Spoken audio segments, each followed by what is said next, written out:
Last topic हम लोग पढ़े थे गामा किरणें का उपयोग। अब हम लोग पढ़ेंगे इसमें नाभिकीय शल्य, नाभिकीय विखंडन, द्रव्यमान दोष, बंद ऊर्जा। ठीक है, लाइन में हम लोग पढ़ेंगे। इसका हम लोग को पढ़ना है, क्या पढ़ना है? नाभिकीय विखंडन, नाभिकीय विखंडन, विखंडन 2 नंबर पढ़ना है हमको नाभिकीय शल्य, फिर तीसरा पढ़ना है बंद ऊर्जा, चौथा पढ़ना है हमें द्रव्यमान दोष, इसका 5वां पढ़ना है हमें द्रव्यमान दोष के बाद पढ़ना है कृत्रिम रेडियो सक्रियता,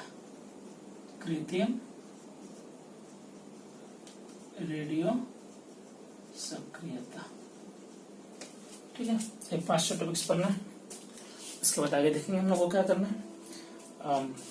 तो पहले हम लोग स्टार्ट करते हैं नाभिकीय विखंडन। देखो क्या है नाभिकीय विखंडन, ठीक है। तो नाभिकीय विखंडन के बारे में हम बताते हैं, डिफिनेशन बोलते हैं, परिभाषा इसको आप ध्यान से सुनिएगा, ठीक है। वह नाभिकीय अभिक्रिया,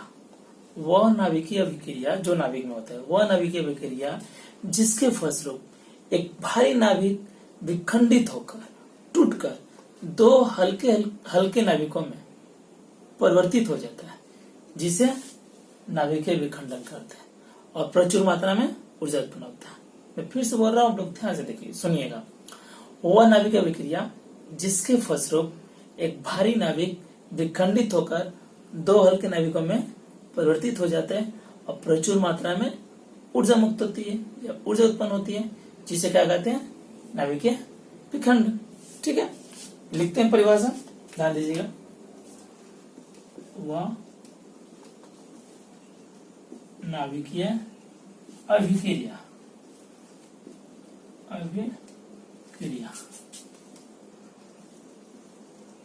जिसके फलस्वरूप एक भारी नाभिक विखंडित होकर 2 हल्के नाभिकों में परिवर्तित हो जाता है एवं प्रचुर मात्रा में ऊर्जा मुक्त होती है, उसे नाभिकीय विखंडन कहते हैं, ठीक है। इसके उदाहरण है जैसे में यूरेनियम 235 36, ठीक है।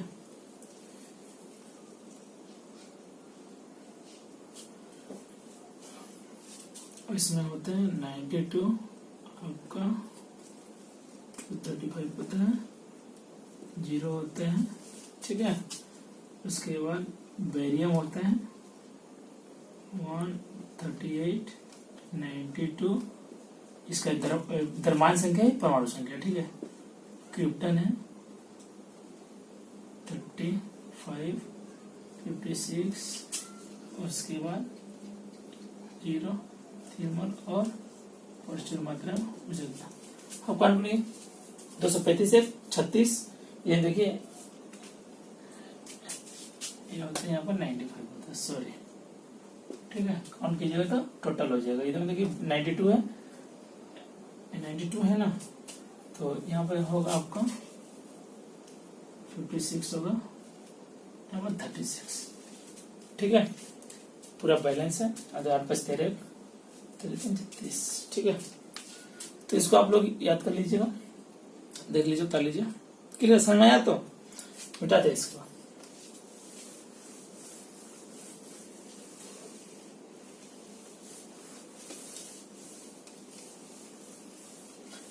ये हो गया।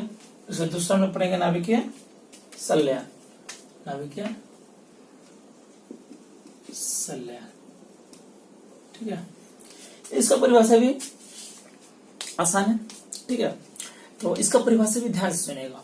वह नाभिकीय अभिक्रिया, वह नाभिकीय अभिक्रिया जिसके फलस्वरूप दो हल्के नाभिक संयुक्त होकर जुटकर एक भारी नाभिक में परिवर्तित हो जाता है।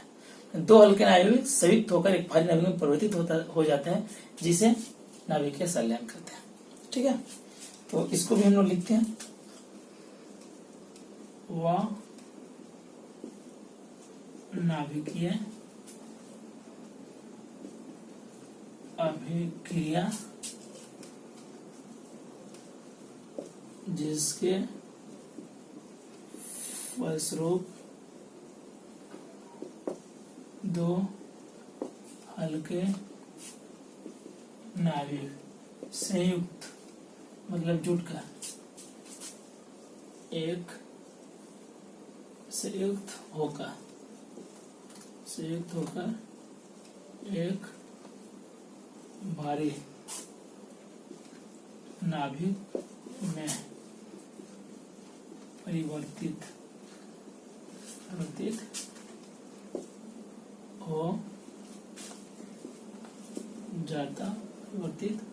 हो जाता है, जिसे नाभिकीय संलयन कहते हैं, ठीक है। इसके उदाहरण है हम लोग देख सकते हैं, आसान है। हाइड्रोजन का दो परमाणु, ठीक है, ये क्या बनेगा और भारी मात्रा में ऊर्जा उत्पन्न होता है, इसमें ऊर्जा अधिक उत्पन्न होता है, ठीक है।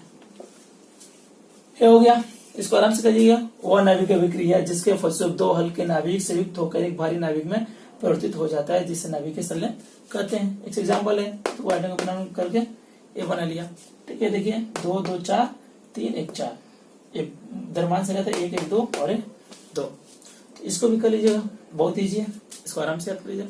इसका हम लोग करते हैं थर्ड वाला, इसको हम मिटा देते हैं। थर्ड वाला में करते हैं बंद ऊर्जा।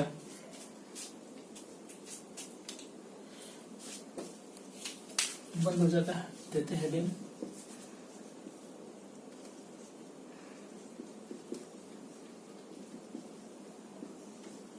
इसके परिभाषा बहुत इजी है। इसके परिभाषा बोलते हैं, आप ध्यान दीजिएगा, ठीक है।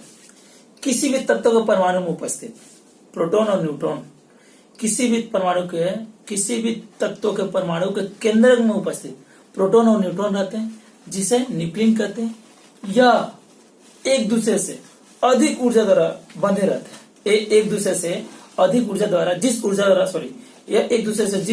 बंधे रहते हैं, उस ऊर्जा को क्या कहते हैं, बंद ऊर्जा, ठीक है। बहुत इजी है। किसी भी तत्व के परमाणु, हाँ परिभाषा लिखते हैं, ध्यान दीजिएगा। किसी भी तत्व के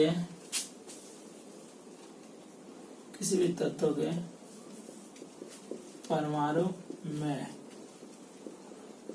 उपस्थित प्रोटॉन एवं न्यूट्रॉन को न्यूक्लियन कहते हैं,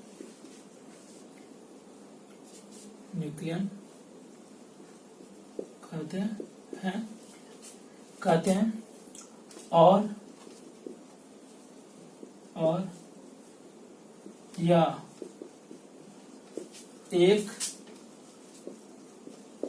दूसरे से जिस ऊर्जा द्वारा बंधे रहते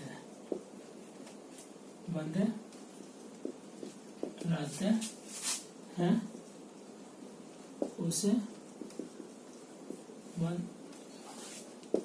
देते हैं, इसे बंद ऊर्जा कहते हैं। समझ में आया कितने लीजिए, मैंने किसी भी तत्वों के परमाणु में उपस्थित प्रोटॉन न्यूट्रॉन को एक साथ न्यूक्लियन कहते हैं, या एक दूसरे से जिस ऊर्जा द्वारा बंधे होते हैं उस ऊर्जा को बंध ऊर्जा कहते हैं।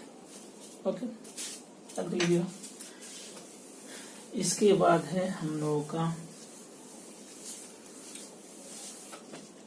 ये क्या हो गया हम लोग का, ये हो गया द्रव्यमान दोष।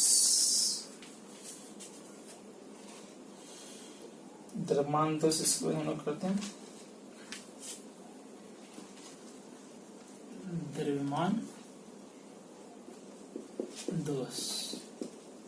ठीक है, दोष से क्या लगेगा, द्रव्यमान दोष से द्रव्यमान क्षति, द्रव्यमान क्षति भी लिख सकते हैं। अब घुमा देखो क्वेश्चन समझ में नहीं आएगा। और ठीक है, और अथवा में द्रव्यमान दोष या द्रव्यमान क्षति। ठीक है, इसको नोट करते हैं।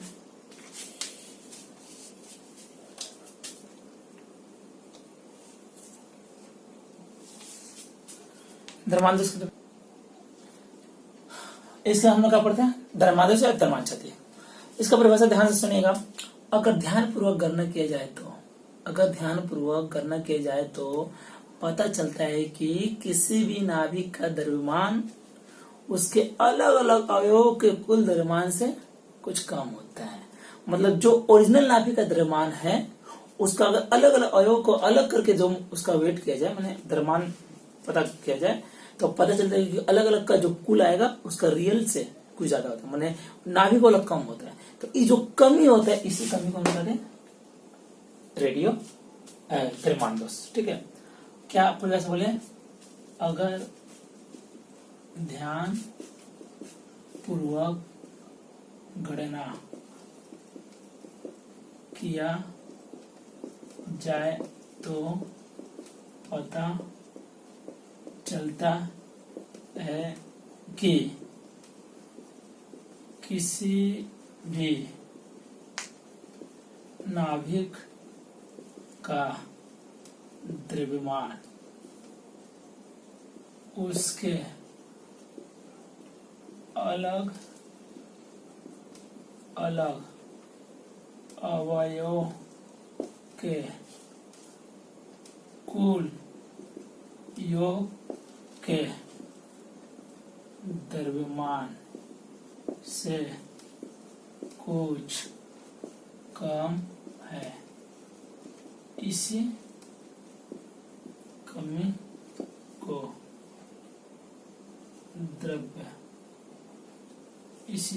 को द्रव्यमान दोष कहते हैं। इसको इंग्लिश में मास डिफेक्ट भी बोलते हैं। क्या बोलते हैं, मास में डिफेक्ट। इसको दर्शाते कैसे, ओके।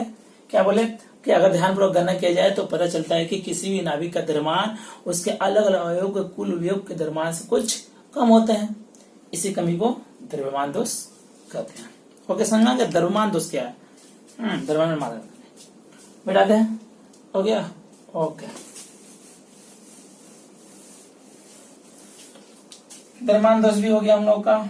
उसके बाद क्या होता है, कृत्रिम रेडियो सक्रियता। इसको भी पढ़ते हैं, कृत्रिम रेडियो सक्रियता। कृत्रिम रेडियो सक्रियता,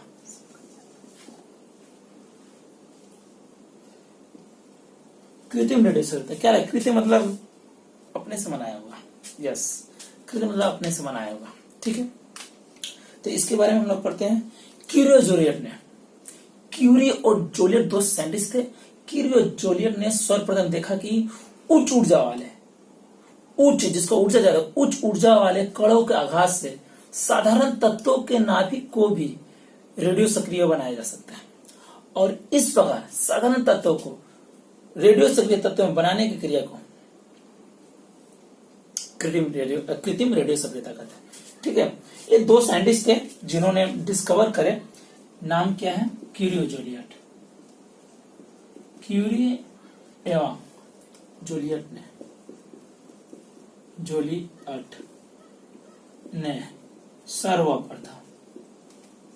सर्वप्रथम देखा कि उच्च ऊर्जा वाले करों के आघात से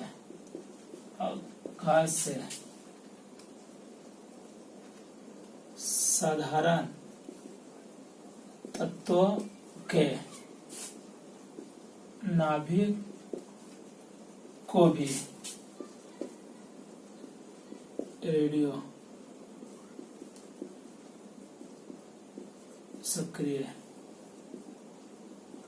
बनाया जा सकता है। रेडियो सक्रिय बनाया जाए। इस प्रकार साधारण तत्वों को रेडियो सक्रिय बनाने की क्रिया को कृत्रिम रेडियो सक्रियता कहते हैं। ठीक है, इसका एग्जाम्पल उदाहरण देते हैं।